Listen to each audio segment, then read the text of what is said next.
Vandag vier ons 70 jaar, nie net van 'n sport nie, maar van mense, herinneringe, opoffering en 'n ryke nalatenskap.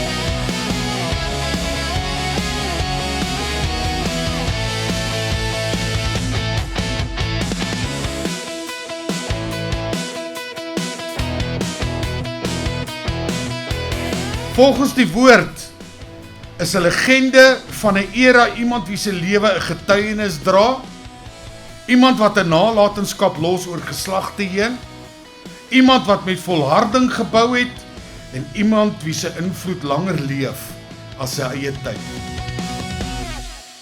Mense, ek geniet hierdie sport van 1970 af, nog al die jare.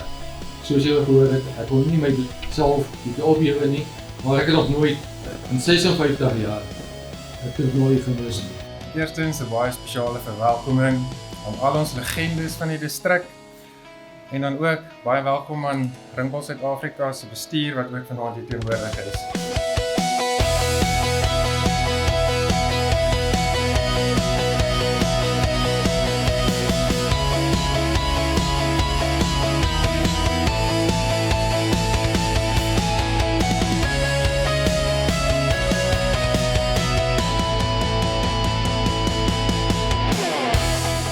Kom ons dra die leser.